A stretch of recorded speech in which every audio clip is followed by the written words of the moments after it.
All right, good morning, everyone. Welcome to today's session. Uh, Today we're going to be discussing my listings not selling. Now what? I always build classes, each month for our calendar based on the questions and the things that are coming up constantly. I know I've been at other offices where they're like, oh yeah, we're going to plan out our whole year for the calendar. Like we're going to do these. I'm like, how? You can't do that. Our market is constantly shifting and changing. You don't know, you would not want to do a multiple offer class when there's no multiple offers happening. So we like to, cater to exactly what's happening in our marketplace. And that's why we build our calendar out and give it to you guys right at the last day of the month. So then you guys know that, okay, this is what's coming on deck. But this question's been coming up a lot today. And realistically, even if you don't even have a listing, this class will actually help you identify ways to report to your seller, all these different systems and tools and things you're going to need to be able to tell a seller what's going on in the event that you are in the case of your listing's not selling and it's not moving. Then you're not going to be one of the ones that where the seller is constantly wondering, like, what are you doing, for me? I hired you to sell this house, it's not selling. So we're going to break down and look over a bunch of different stuff. I'm hoping we don't go over, but we got an hour scheduled. But let me share my screen.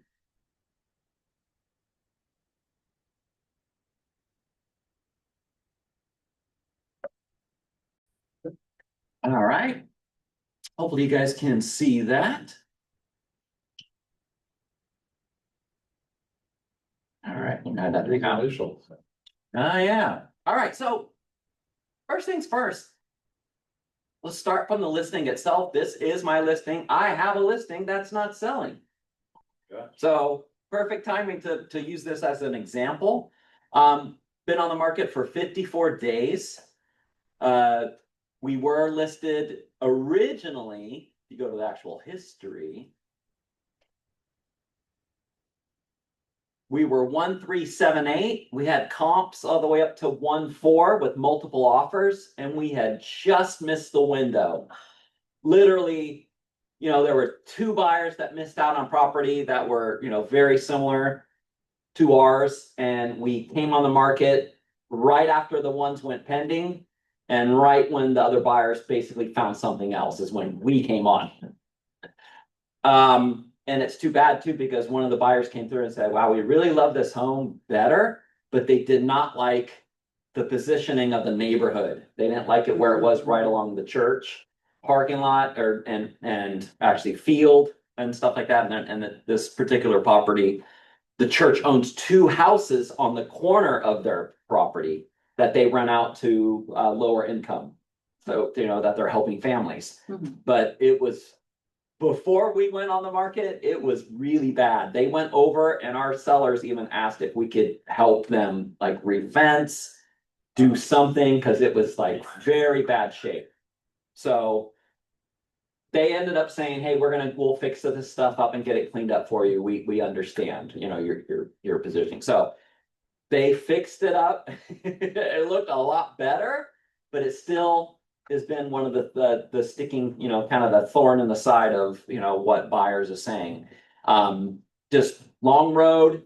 But the cool thing is that this property has a access that they can totally change, because this property originally was the owner of all of this land that they subdivided to this whole community. So this property was the original owner for all of this. Oh. And so they subplatted all of this out, and the access can be changed to drive straight through, or they can gate it, they could fence it and make this the entry. So it's kind of like up to the buyer what they want to do. So it does have some cool things, but how buyers are. If a property's like painted a terrible color inside, buyers can't see past that. It's the same type of thing.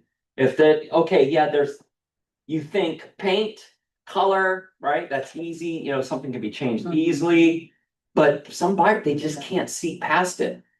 And especially in a market where you got a plethora of inventory, they have a lot of choices. So they could easily go look and find something else, and that's what buyers will do. So a lot of these little types of things, you always got to look at your property with buyer goggles. When you're gonna be listing a house, look at it with buyer goggles. You always want to do the 3 Ds, right? Declutter. So the place should be, neat, organized, not a bunch of stuff out, limited items. Depersonalize. So if it's personally the property inside, the colors they're too custom. Contractor basic colors is a blank canvas for a buyer. Take down personal photos, all the fridge, all the magnets and the items on the fridge, all of that should be off, right? You want to depersonalize as much as possible. Family photos that are, up throughout the house. If a buyer's walking through a house and they see constant family photos, they immediately feel like, yeah, they're like, okay, yeah, this is not, and people, I'm sorry, but people judge. Humans judge. It sucks that that's the way it is, but they do. And they look at these photos and they judge people. And you just want all of that down. Depersonalize. And then the last D is defunct. If the property has a smell, those commercials, it's like, oh, have you gone nose blind? And if they have pets and other things like that, you just get, when you're living with them for so long, you get used to the smell and you don't smell it. And other people come over and they're like, oh man, you got pets, don't you?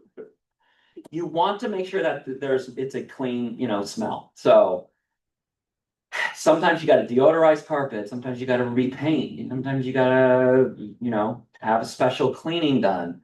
Sometimes you got to have the pets go with another family member for a while you're selling, or there's a whole bunch of different things you kind of have to do and look at, or people who have cats, kitty litter boxes, right? There's some new advanced ones these days that are pretty advanced that will, keep it deodorized and clean and not smell bad. But any of those types of things will affect, your property. And right now, when you have a high inventory market, your listing has got to beat out the competition.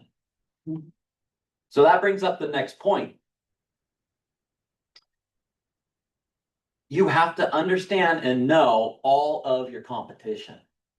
So really staying on top of it, not just, every few weeks or once a month. Because what are you doing when you're preparing for a listing? You do your CMA, right? You prepare it, you put it all together, you give it to the seller, and then you say, okay, this is what I believe it should sell for, or you give them a value range. And here's what we probably should list at based upon our market, the competition, and really the driving factors of what's going on just in the backlog of buyer activity, right? So you really got to look at all of that. But until you're on the market, even, you need to be looking at that thing probably daily. Every single day you're looking, okay, did a new listing come on? Because what happens if they're 50 grand lower than what you're about to list for? What are you going to do? And you got to keep the seller informed. So Property Tracker is a great tool. Use the Property Tracker. Use your Northwest MLS to do a saved search right around their house, around their listing, so they can see everything that's coming on. And then even before that, you yourself should go look at the listings. And who says you can't take the seller with you? Take the seller to go see the competition. It's amazing when they see it themselves in person.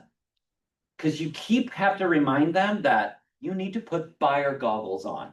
We need you to see your own property as a buyer's going to see it. Has anybody done any of that recently? Are you taking sellers out to see the competition? Long time ago.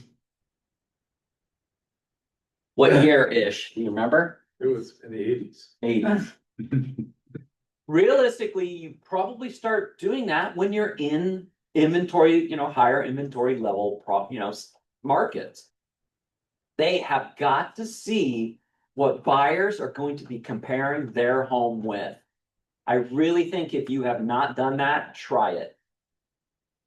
I know it's a lot of more added work and stuff like that, but it will make your life easier, especially if you're arguing, if you're like, hey, let's just test the market. Let's test the pricing. This is not the market to be testing pricing. That's in March or, March. That's it, March and April. That's probably, February, March, April. That's probably about that range each year where the spring market will allow for that type of, So using John L. Scott's, where are we in terms of inventory on the market? Are we, like Lennox said, we are not, it's still a good seller's market. It's not a, yeah, it's worse. It's the same as far as we haven't got the new numbers yet because, or actually, wait a minute. No, today. Oh, no, we should take, yeah, the numbers are out now. So we should definitely, I think they came out on Monday. okay. So we should be able to see it now. So Right. we can pull the new reports and we'll look and, I mean, why don't we just jump there right now? Let's go ahead. Please. So I'll get back to our member site. Go to stats and news. Okay. Tab, roll over to current statistics. We're going to be using a couple tools in here. So you're always going to want to do this. Again, stats and news, and you're at the right when you log into Northwest MLS, not into Matrix. So right when you log in, stats and news, go to current statistics. Okay, you'll see these right here where you can quickly jump to the same thing. First thing you want to look at always is pending data reports. This is the newly thing that came out this year. You guys, listing brokers, when you're inputting listings and you're actually inputting the data to when your listing goes pending, you have to put in this information. You're going to put in who was the buyer broker. You're going to put in what price did you go pending at? Were there closing costs? Was there an inspection? Was there multiple offers? So this is how they get this data. So you are definitely going to want to be using this for your listing also, because you need to be, right? You need to be in the know what's going on. Select the county. You can go to the city. Okay. They're going to be breaking it down more and more. They've added a few things already to this. And then you can choose your zip code, which I think it's 98. What is it? 98. I always forget the zip on this thing. 98059. Look at if you take multiple. Okay. Take that. And then the next thing it does, it shows you your date range. And you want to make this like what happened in the week. So it still doesn't have the newest. Yeah, it doesn't have. I don't think it has that yet. Oh no, it should. Today. So that's where it started. And let's go from the 23rd forward and hit view criteria. Make sure we're good. So refresh it. And now it shows you the median unpublished pending price. Okay, this means this is getting the data from all of the brokers who have made the listings go pending inside of King County, Renton, and zip code. Right now, that's as far as you can drill it down. Okay, but that's good, right? That's going to give you the data, probably what you'll need, but it's telling you the median unpublished price of just residential, not condos. But if you're having a condo, you're going to want to change that here. It's saying it's down 2% in that date range. As of today, what's gone pending today is 860,000 compared to this date range. And the date range is what I put in here. If you wanted to see what it's done in the last, you could do last 3 months, past year, year to date. So you can change it to any of these. Click it, hit refresh.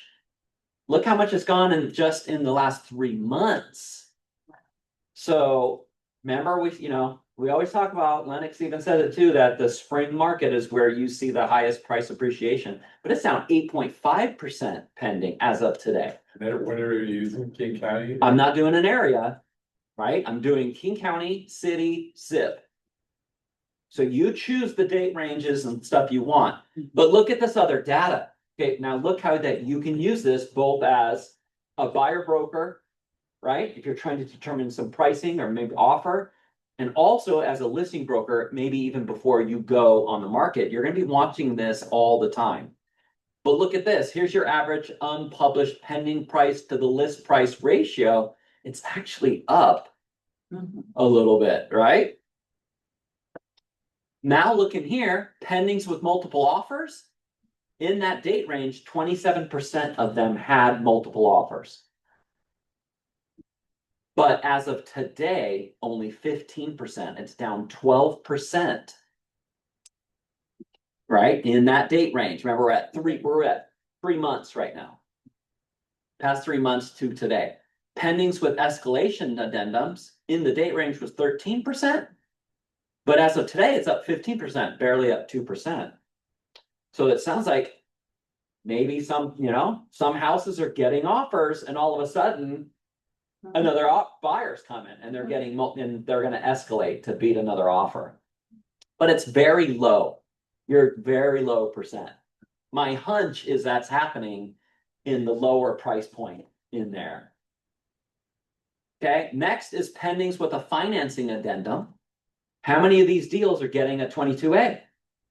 75% were in that date range in the last 3 months.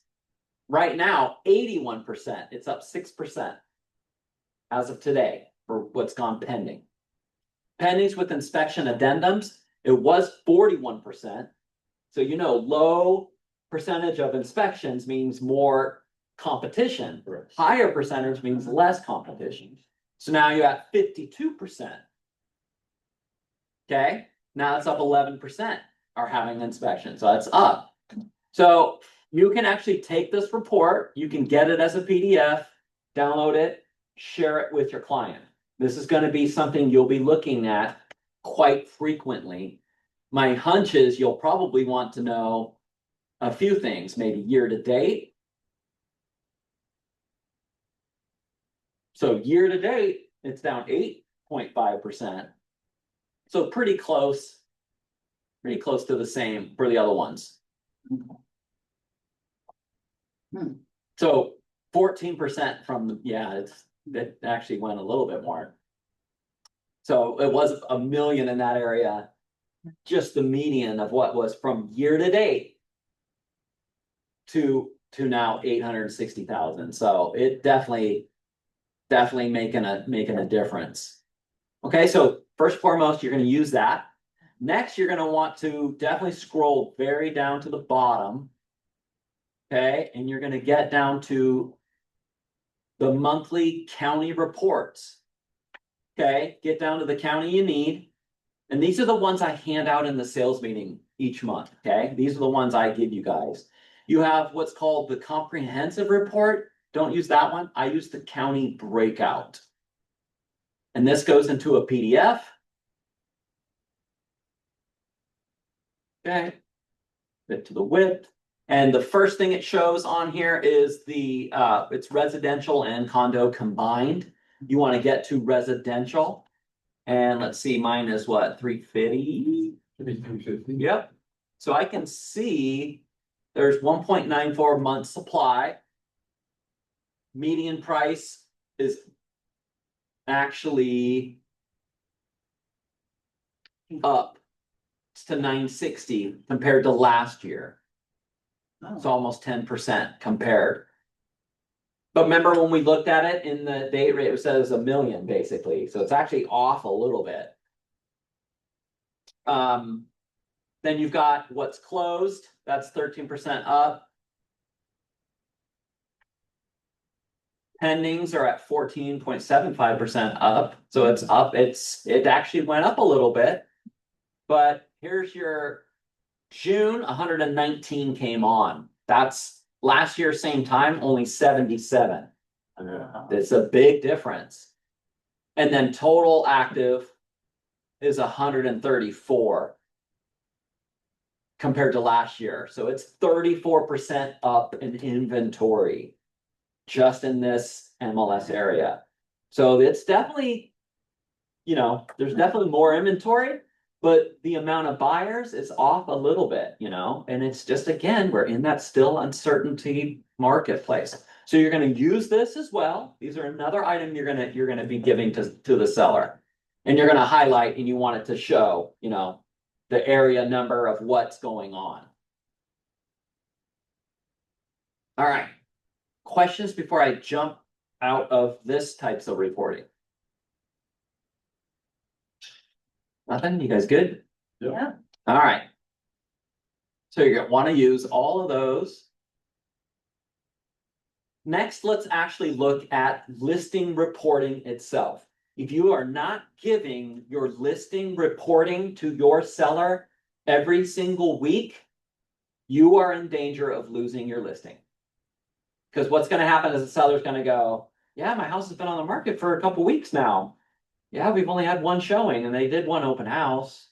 And there's a few people who came to that, and then their friend at coworker at work's like, really? That's it? That's terrible. How many showings online have you had? There you go. What's that? I don't know. And like, oh, doesn't your broker give you the online hits that you're getting? No. Oh yeah, you should get those from them because yeah, my broker gave me those every week. You should be talking to your seller bare minimum once a week. You could choose like Mondays, which is probably good to get past that weekend, especially if you had open houses, which if you had open houses, you need to report how did the open house go after the open house is done. That's just how you do it. If you don't give it right after, what's the seller thinking and wondering? Show them like what happened. Yeah, what happened? Where do you get to that, as a listing, where do you get to in terms of? Oh, I'm gonna get to that next. If you're not giving it to them, they're wondering, and the more they wonder, the more they're gonna start thinking about, oh, there's gotta be someone else better who can give me this info. In a high inventory market, and you're not getting showings, and you need to talk to the seller twice a week. You designate the days, and it's saying, I'm gonna be checking in with you on this day. Would you rather have me report to you via text, or would you like the phone call? Personally, I think you definitely should have a phone call. Because text, people all the time go, I don't like the tone in that, right? You're like, there's no tone in text. You're writing it unless they capitalize everything and they're shouting. But realistically, you should call and you should have a conversation with the seller twice a week. Okay? Let's jump back to the listing. Go to Matrix. And we're going to look at a few key things. So pay attention. If you've never done this before, sometimes it surprises me how long they've been in the business and they don't know where these reports are. So I've clicked to my listing. This is not on the listing. This is just straight to the listing list. And you have a little drop down button here, right? A little menu. And it says my active and contingent single family. There's all these different things that you can see. Okay. The thing we need to go to is my hit counters. My hit counters will show you your portal views in Matrix. Okay. So here it shows you total clients. 64 clients saw this listing. 279 saw this one. And it's already pending. I mean, I had multiple offers and everything. It was low priced for an estate sale in Federal Way for family member. And look at how many actual client views. Client viewed it 101 times. This one only 33. Why is this less? Okay. So client favorites, 2 people in the views, 2 of these people favorited the listing. 2 out of the 101 favorited this listing. Wow. Auto emails means a broker in Northwest MLS signed up their client to receive either one of 2 things, either auto emails, right? And they've saved it into a map search or a price range search or an exact MLS area search, basically whatever criteria they used, or maybe only houses that had 4-car garages and up. And that, you know, whatever the criteria is, 125 were auto emails. Okay, but see how only 33 clients viewed it, but now we're gonna see how it breaks down even further. On this listing, 601 auto emails. So you got a way more. Next is agent published. What this means is that either a broker used this listing for either a comp in their CMA, or they printed a report, printed it out and published it. They published it to either a PDF or a direct printout of either the client detail page or for, you know, a broker reading. Either way, this one 80 people did, so definitely way higher. Next is agent rejected the listing. 23 brokers rejected the listing. So that means 23 agents said, no, this is not a house for my client. I know they're not going to like it. Forget it. I'm not sending it to them. 71 people rejected it and didn't allow it to go to their client. Okay, so now you can see agent total views 254. That's any time a broker clicked and viewed the listing. And this one 324. But you see how this last number is actually hyperlinked? You can click on this and it'll bring up a window. And it'll show you past 4 weeks. By default, I would go to all. And it goes back to the very beginning unless if it's been on for a while. And the next thing you can do is click the box to show portal views compared to agent views. Agent views are always going to outpace client views in the Northwest MLS because Northwest MLS is built for brokers. So you're always going to see this. But you can actually email this to the client. Okay, email it to your seller so they can see this. This is something you'll be doing weekly. You're going to, I think what I usually do is clip these items and then I give a report that I email to the sellers. And I start out with, here's our Northwest MLS views, paste it in there, highlight and maybe explain like what are they looking at, you know, at least for the first time. Let them see, you know, this along with. So I clipped that and I also clipped this so they can see what it looks like. Okay, because then they can see 2 clients favorited it, you know, and you know they can see this. So you want to kind of like use your clipping tool. On a Mac, it's Command Shift 5, and you can use that little box to adjust to, you know, taking a snippet, or type in on Windows and put snipping tool. Right, snipping, and use the snipping tool, and you can use that to take clips of whatever you're going to take a screenshot of. Next thing you want to do is, you know, inside of your MyDesk, go to Engage, log in with johnlscott.com into Engage. Even if you don't use Engage for your CRM, you're going to have to use Engage to get this thing I'm going to be showing you guys. This is the reporting for your listing. So first thing you do inside of Engage is make sure you hit the refresh. You see how it tells you when did you last refresh. So hit the refresh. If this little light right here in the middle is not green and it's red, means maybe you have a pop-up blocker. So you have to turn off pop-up blocker, then refresh the page, and then let it do its, you know, allow this pop-up and then say yes, okay. To always allow pop-ups on this system. Because if you don't, you can't get to any of the other windows. Next thing you're going to do, click listings. Okay, this has the listing right here. You're going to click on the hyperlink to the address. Okay. And you're going to go right here to what is the view seller report. Click this. And now you'll be able to see how many views you had online on the listing for this, you know, for this week from the 1st through the 8th until today, right? There's been 276 listing views. Nobody's saved it as a favorites in their property tracker accounts. And it shows you your online activity.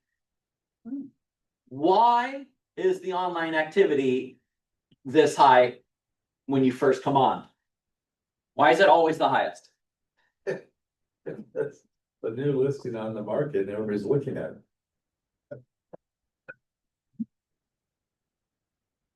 There's a B word that Lennox says all the time. You hear us say it. B.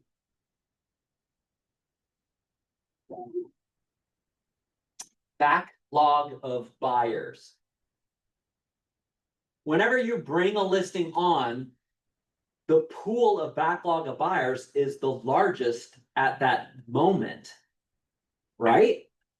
Because there's all buyers looking in the area. Once they find a house, they buy it, that house goes off the market, that one buyer leaves the pool. As you're on the market, by the first 2 weeks of every listing, every market is always the height of your activity. You're going to see it change based upon the backlog of buyers and things that you do that will increase more eyes on the listing. How do you get more eyes on a listing? How would you get more eyes after the first 2 weeks are done? Because you know, more buyers are slowly entering the marketplace, right? Constantly, you know, Does it? as some go out, but that pool is still the largest when you start. But how do you get more eyes on your listing? You go with price adjustments or anything like that? Yeah, of course. Price adjustment. Do you see what happened right here? That we did on the Thursday the 3rd? Lower the price. We lowered the price. We also pre-scheduled a open house. So can you, if a listing comes to the market, if you're not getting the activity, can you go back and use Market Ready Plus? To, You could, but realistically, that kind of stuff. There's only one first impression. You get one first impression. If you were considering Market Ready Plus, then you do that. It's just one of those things to improve the property. So anything you do and change will give you a jump. Other thing that we did is we paid for boost ads. On your My Desk, you can do automated boost. Automated boost ads are fantastic, video or better. It's not just Facebook and Instagram ads. These are Google ads as well. And the other thing you can do is you can also provide boost with a CSV file to your whole database so that your ad will get served to them. So then every single place that they go, they see your ad. It goes to like ESPN, Nordstrom's.com, DIY Network, it goes to, thousands of different websites. And it'd be funny because you're going to see your friends stuff. Hey, I see you. It's funny whenever I do that one and I still have that CSV file in there, they get fed your ad. That's way more powerful than just like, I'm going to boost it on Facebook and Instagram myself. Because it's the CPC ad, so they utilize that. No cost of boosting your ad? Oh, yeah. Yep, I'll show you guys here. Oh, let me get to mine. I'm in the office admin. Let me go to me only. Okay, so now you can choose. Here's price. It basically makes videos for you. It kind of gets all of that stuff done. You can, make it as promote a virtual open house. You can do all sorts of different things, but it shows you how many views, how many clicks. Engaged means people reached out, and I did have people reach out from the ad. So 7,047 views, 240 clicks. So it's like, we can do a lot of different things like that. You can do ones, because it goes ESPN, Forbes, HGTV, New York Times, Rolling Stone, Weather Channel. These are viewed on, these are just some of the top sites. those are boost ads. Yep, these are boost ads. You can make ones that can run all the time. They have one for 99 bucks a month. And in fact, they were running an ad to buy 1 month, get 1 month free or something like that. So you get, an extra thing. But yeah, you can do this and it'll basically You can upgrade it to video. And it'll do this. Navigate the market. So it, makes little mini videos. This is just a basic one. I mean, you can do the ones for your listing and stuff like that too. Go back. Oops, went too quick. All right. So. Yeah, I can create an ad. And I think. And you choose for how long you want it, want it to go for.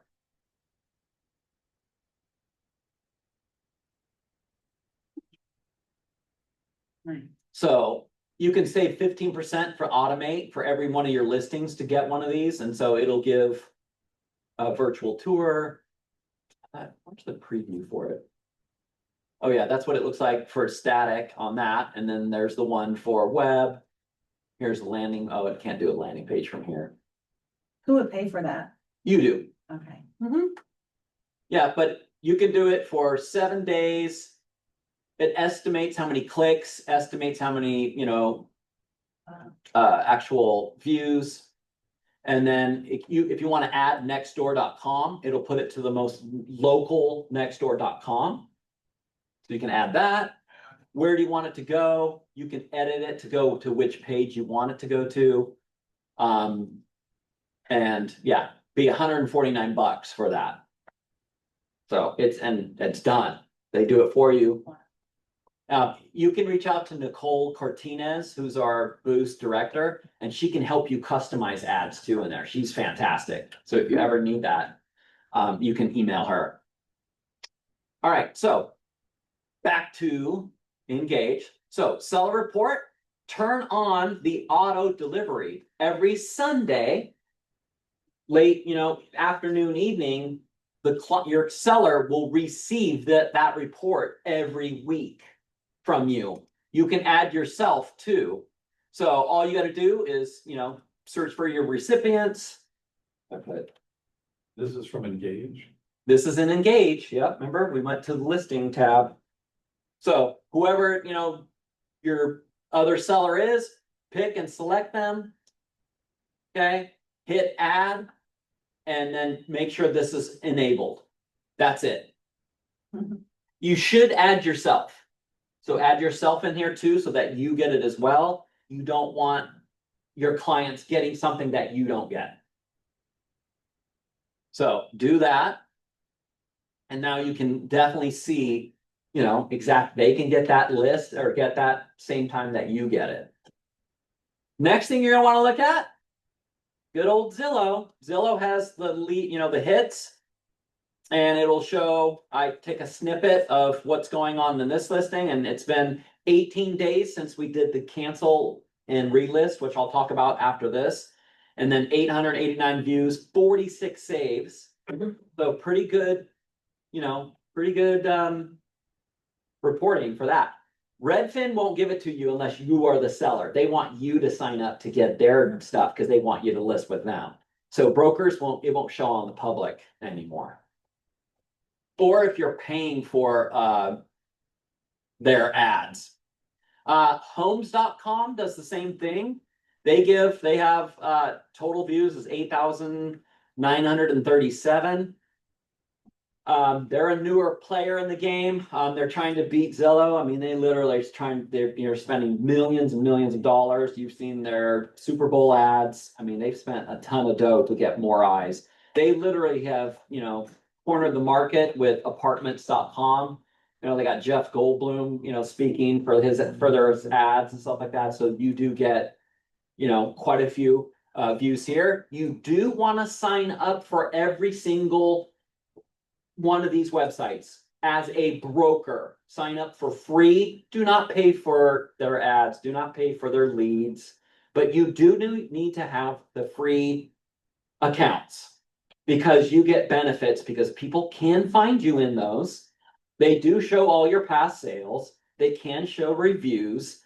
And also you get a little more analytics. So I would definitely make sure you are signing up for all of them. So realtor.com, also same thing. It's got 1574 views this month. So you see what I'm saying? Like, you're giving these reports to your seller, so look at how many views you've had online, seller. You basically, if you had that many views, you pretty much know every single available buyer out there who was even remotely thinking about your house has seen it online. At least we know that, right? You're saying Realtor.com. Zillow, Homes.com, Zillow, Those three of them. and you can sign up for Redfin too with your broker. How do they sell houses on those? They're not- Like homes.com, and do they have brokers? Or they have? Nope, they want you to sign up for leads. Right. All of these. Realtor.com, Zillow, Homes.com, all of them. They all want you to pay for your listing that's going live on their system through the IDX, right? The Internet Data Exchange plugin that comes from Northwest MLS. It is sending your listings and sharing them through all of these portals. There's a couple things that are different though. Zillow is a firm. Zillow is listed as a member of Northwest MLS. And the reason they did this is because a lot of brokerages were like, we're done with you. You know, you guys are basically taking our lunch because they have millions of dollars for advertising. And their websites, you know, they have millions and millions of dollars into their websites and their systems. Firms cannot afford that. You can't, I mean, it's crazy. You know, the Realtor.com is not owned by our NAR. We own the domain. We own the domain to Realtor.com, but they lease it to the company that basically uses Realtor.com. Because at the time, we could not afford millions of dollars to spend to do on, you know, ads and to build these crazy websites. They couldn't afford it. There's no way they could do it because they're not they're not trying to make money that way. Jim? So when you say they want to sell you leads, Mhm. so you sign up for that and they charge you per lead, is that what they're doing? They charge you per month. Per month. Usually for zip codes or areas, or there are some now, Zillow's doing even more where they've realized that there's a lot of competition that's sucking away, you know, more money from them. So what they're doing is actually doing things for doing referral fees because they're a firm. They're in the Northwest MLS. They legally have licensed brokers in their company. They can get paid referrals. So now they have 30% on leads or 35%.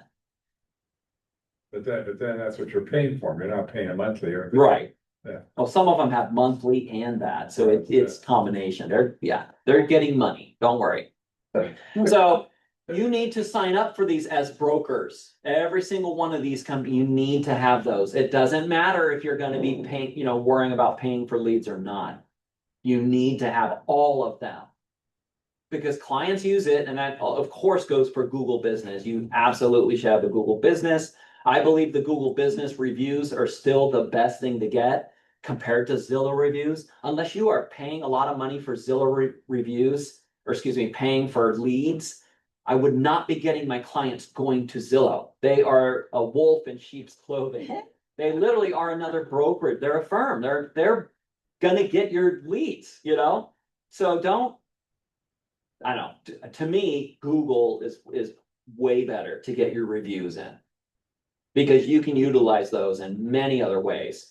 And don't forget, in Google Business Reviews, you're not just stuck to one review from just your own client only. Google Business Reviews is about any types of business. Your contractors that worked on the listing, your lender, the landscape, the plumber, the electrician, the roofer, you know, any of the vendors can give you a Google Business Review. The broker on the other side of the deal can give you a Google Business Review. Okay, the only person who is not allowed to is our title and escrow people. They're not allowed to. The lender can. Did you have a question? Yeah, so given what we were talking about, Chat GPT, Mm-hmm. is there anything that Chat GPT is doing that would enhance your? We're gonna talk about AI in a minute. Yes, get ready. You're a little bit ahead.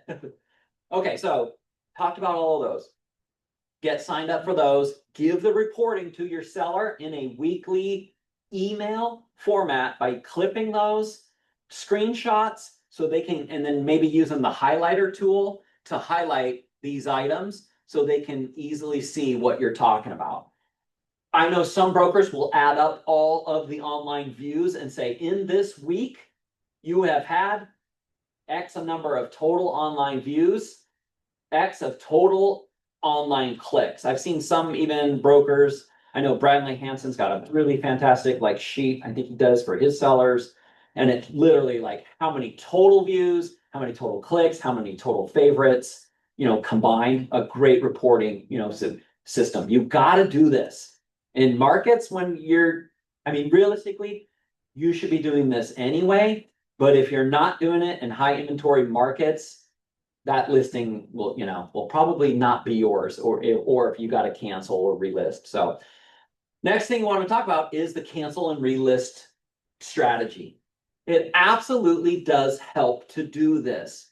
In order to cancel and relist, okay, you have to do a greater than 5% price reduction. That means if you were to, let's say the house is 700 grand. And I'll go 700,000. And you need to do greater than a 5% price reduction, because if you don't do that, you will actually get a fine from the North MLS. And it's a big fine. And they'll actually cancel your listing. They'll revert it back to the old listing. Because see, what you're doing when you cancel and relist, see, you don't actually get rid of the CDOM counter. You don't do that at all. You're not getting rid of the CDOM, right? That's going to keep counting. It's going to keep counting day by day that you're on the market until it goes pending, until you are off the market for 60 consecutive days. So if you cancel the listing, you waited exactly 60 days, and on the 61st day, you relisted the property, the CDOM will go to 0. But it will never, ever get rid of the history. Brokers will always be able to see the history, and you will always be able to see the history. And some websites can hold some of the histories. Some of them lose them after you actually reset the listing. So this is why it's a very good strategy to do the cancel and relist. So if we are at 700,000, you would have to either minus 5%. That's 665,000. You have to be greater than 5%, right? So 664,999. If you did that price reduction, you would be okay and not get the auto fine. The reason you're doing this is because it resets the listing to, remember the hit counter? I showed all of the people who rejected it. Was there 39 people who rejected it that their clients never even saw it? It starts the listing all over as a new MLS number. Okay. It will totally reset the listing in all of the hot sheets. So every single saved search, it's going to go back through the system as a new listing, even though the CDOM is at the same days on market that it had. So this does that, and it also resets the listing into people's carts in all of Zillow, Redfin, Homes.com, Realtor.com. So all the major players, it's going as a new listing to them. New listing is like fresh fruit in the produce stand. More people's eyes and hands are going to gravitate to the new listings. It's always going to be that way because they want the freshest listing. Right. That's just what happens. And the pool of the backlog of buyers, like we said, they're all going to gravitate to that new listing. People who have saved searches, it's going to go to them. So it really helps to be able to do this strategy. And the one other thing I would do is make sure you change the primary photo. So you see in my history, do you see that's how it was before? I went out, retook a new photo. We actually had the sellers built a brand new fence along the west side to block more of the church. So they improved the property a little more and it cost them $11,000. But now you've changed the photo. You might even trick some people, like not even realizing that was the same listing. I've even had some brokers go reshoot brand new photo, like maybe they had one of the 3Ds that they didn't listen to you until, now you're not getting show, or every showing you saw, everyone's like, yeah, the colors are just hideous. We can't stand the blue walls and the pink bedroom. Like, can't do it. It's paint. People don't, but they worry in these, I'm telling you, it makes a huge difference. So they totally repaint, go get new photos. It will make a huge difference. Or staging. If you get virtual staging or real staging, then that helps too. So whatever you do, all the little kind of things you can do will help. But of course, price.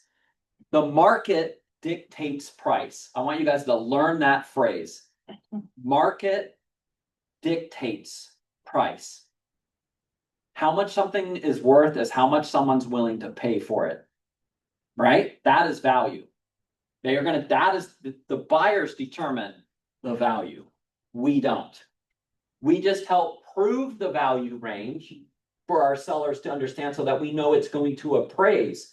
We just did the pending reports that showed 75% of these buyers coming through are using 22As. And you can pretty much guess that you'll need, probably close to that same number that needs an appraisal. We need it to appraise. We don't want to list a property and the house can't sell because it won't appraise. Some appraisals are coming in low right now. I've had some brokers call me like, Eric, I just had a listing come in and look like 35 grand low. I've never had a low appraisal before. What do I do? Ever, I've never had this. That's just what can happen. So you want to prove that value, but market dictates price. Tell sellers this. All right. Okay, so AI. We're doing pretty good on time. AI.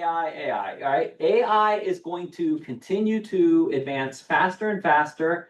Yes, it is coming to in play to even more AVMs, right? The automated valuation models. Most famous one is the Zestimate. How much is this house worth? Well, they're getting more and more AI that's pulling into there. But there is more AI now into the back ends of websites for now even dialogue with ChatGPT to find a great broker or to find me a house that's a 5-bedroom, 4-car garage in Renton that's under 1.3 million. You could say these words now and it will look for you. And I need to show you guys what is going on with this because our websites actually just updated yesterday for phase 2 for a more AI implementation into our own systems. So in your listings, all of the listings have actually updated. Do you see how it's now a more faster carousel? So it's and with larger photos. All of the photos are going to be maximized because this is going to be a key element for going forward. Every single one of your listings, you're going to need to do this. I know this is going to be a lot of work, but if you don't do this, your listing's not going to come up as high in searches with AI. And this is why. AI can actually look through all of the images. But do you know what each one of our images have? You have the opportunity to write in words for all the photos in the Northwest MLS. And that's something you do in the home form. Yep. Yeah. So when you go into the listing, I need to get to the edit. So when you edit the listing and you go to the manage the photos, every one of the photos has a place that you can type in for each photo. If you do this on every single photo and enter the description, AI reads the words faster than it can analyze an image. So it is going to automatically move your listing higher than other listings on all websites that are using AI. So Redfin has already implemented this. Zillow is still working on this. I think there's some tweaks they need to do. John L. Scott's AI is gonna go live here in the next probably month or two. On johnlscott.com, it will be there faster, and then to each one of your websites, it's going to be there as well. But you need to make sure you are entering a description for every single image. Is the reason for that, like somebody wants a dining room or somebody? wants something Exactly. else? Okay. Exactly. They're gonna say in any of their descriptive things, like, give me a house that has a beautiful backyard with mature landscaping. If you wrote the words, beautiful backyard, manicured backyard, beautiful landscaping, mature landscaping. Using the keywords in there, AI is gonna find that and it's gonna deliver your listing higher than others because it found what it's looking for. And the words is what it's gonna find. So you need to start doing this. Every single, I still have ones that need more description. I mean, I did a decent job. And I got 40 photos. Can you ask AI to describe is it possible? Because I know I asked Yeah. the list I took, I basically said, write the listing remarks and I thought, oh. Oh, yeah, listing remarks, you can, still do, but I think I can't remember how many. Oops, let's see. I don't know about how many. It'll max out at. I thought it was 250. So the reason that John L. Scott had to reformat their images, wow, that is a lot. It is, wow, I'm surprised it's that many. wow. That's now on the AI or that's the multiple? No, I'm just typing in right now, just trying to, see how many actual spaces are there. I don't know. On that, normally, what websites do you know that are pulling the actual words across? Because most of the time, we weren't putting those in because, the websites weren't pulling them up. Right, So, are more websites? they're going to be. Oh, yeah, everyone will be doing it. It'll be coming fast. For sure. Because the technology, once they figured out that, like, holy smokes, the AI is actually going to the words. It can read the words way faster than it can analyze the images. So it's a quicker route and it actually understood and can read exactly. Okay, I can't believe it's that many. That is a lot. I don't think, and you got help me, right? You can put as many as you want. I think the multiple just cut it off. Yeah. Yeah, I don't think, yeah, I just did all of that. I don't think, yeah. But-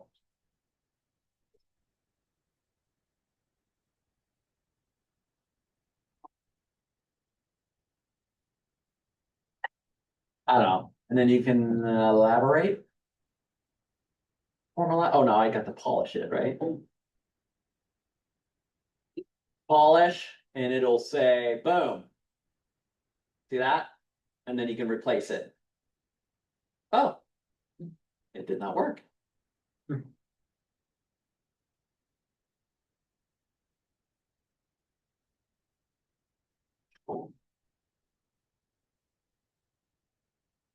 Where did it go?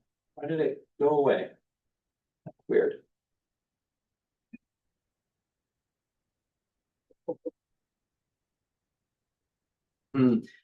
Um. Let's see, we are right at the time. Any questions, you guys? I know I covered a lot of stuff in a short amount of time. I got some handouts here. Some of the things to always look at, obviously, is the 4 Ps: price, presentation, promotion, and positioning. You're constantly going to be shifting on where you're positioning your listing. And all of those key elements is what you're going to use to adjust things. Buyers compare horizontally against other active listings. So they're going to look at each element, like how many this one has compared to that one. They're going to measure the features against each other. So you need to look at that. Weekly CMA refreshes. The 30-10-1 rule, if anybody remembers that, 30 total showings, or no, 30 online showings views should equate to 10 showings to one offer. That's an old school rule of thumb that we used to use. And of course, repositioning scripts with your seller. You're not don't use the price reduction, do price improvement, kind of use that phrase. And of course, elevate your listing presentation. And you're going to constantly look at analyzing the active competition, always looking at the new ones coming on. And then, of course, engaging with the seller, be honest, be upfront, use data to reset the expectations, right? Are we marketing a home? Are we defending a price? Are we marketing a home or are we defending the price? Sometimes you get stuck in the latter, right? You're like, I think we're just constantly defending the price. Like we believe it should be that. Again, market dictates price.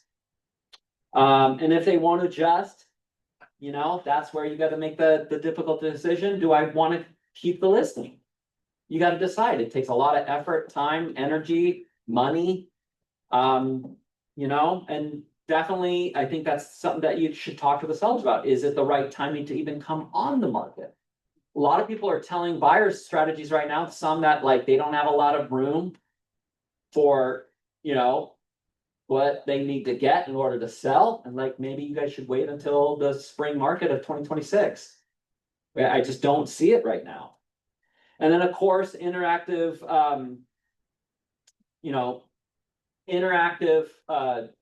sessions with your seller, the more you have with them is going to help. And again, take the seller out to see the competition. That will open their eyes because this is what buyers can make a decision. Put the buyer goggles on, go see it in person, and it can make all the difference. All right, you guys, that is it for today. I hope that this helped give you some insight, some ideas, and things that you can implement for both getting the listing and both keeping the listing, and to help with getting price reductions and repositioning in the market, and also, to hopefully sell. So thank you again for making it today, guys, and we'll see you on the next one. Thanks, Eric.